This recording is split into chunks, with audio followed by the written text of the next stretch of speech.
Hi, and thanks for logging on to the Daily DVAR Halacha. And here's a brand new halacha for you, and it's for Thursday, 5th day of January, 7th day of Teves, with a reminder again that there's a fast day coming on Sunday. That's going to be the 10th of Teves. We'll tell you more about that probably in tomorrow's halacha.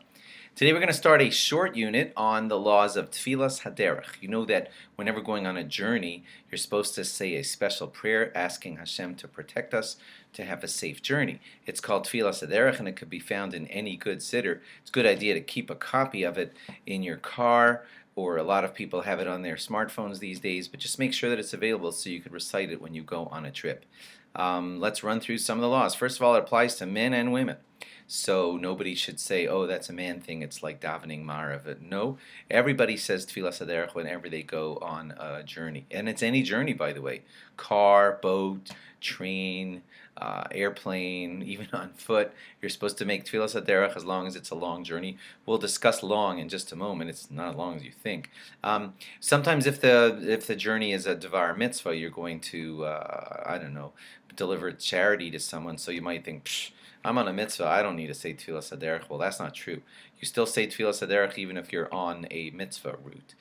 It is written in plural language, and you should say it in that plural language. It's better accepted whenever you're saying it on behalf of all Jewish people instead of just selfishly saying it for yourself. So just read it as it's written in the siddur, even if it's written in plural language. If you said it in a singular language somehow or other, you would still fulfill the thing, but it's better to say it in the plural way. So, how long is your trip? A trip that needs Tefilas Haderech is going to startle you. It's pretty small.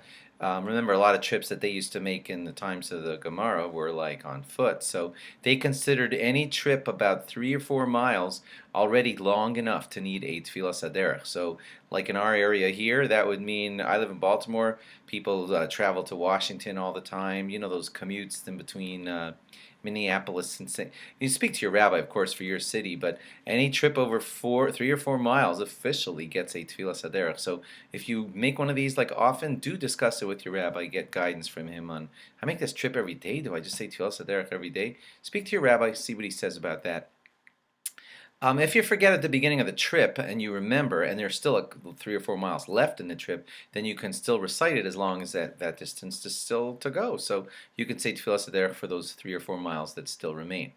If your trip is dangerous, then you would say Tefilas Haderech even if it's shorter than 3 or 4 miles, because it's, you know, it's that significant and that much more. Do you need protection because you're going on a dangerous journey? Ask your rabbi. That might even mean a journey going through a bad neighborhood. But speak to the rabbi, you know, and see if it qualifies in such situations. Usually we have a rule called Safek Brachos Lahakel. If I'm not sure that I should be making a bracha, you just go lenient and don't do it because we don't want to say God's name in vain. So you might think that the same law would apply by Tefilas Haderech. I'm not sure if I should make Tefilas Haderech, so I'll just go lenient and not say it. Well, Rav Kamenetsky Zatzal said that that's not how to view Tefilas Haderech. He views it as a tefillah, not as a blessing. It's a prayer. And when you're not sure if you should be saying a prayer or not, you say it. So, according to that reasoning, Rav Yaakov Kamenetsky would tell you that if you're in a doubtful situation, you say, I don't know if I need Tefilas Haderech, you might recite it anyway. But certainly don't put yourself in places of doubt. If you're going to make a trip and it's a little bit short, and you want to know what your rabbi says about it, speak to him before. Certainly, if you make this trip often and you want to know to get it right every time, so speak to your rabbi about guidance on what to do about commute and short trips and things like that. Thanks for logging on, and log on again tomorrow for more. Bye-bye.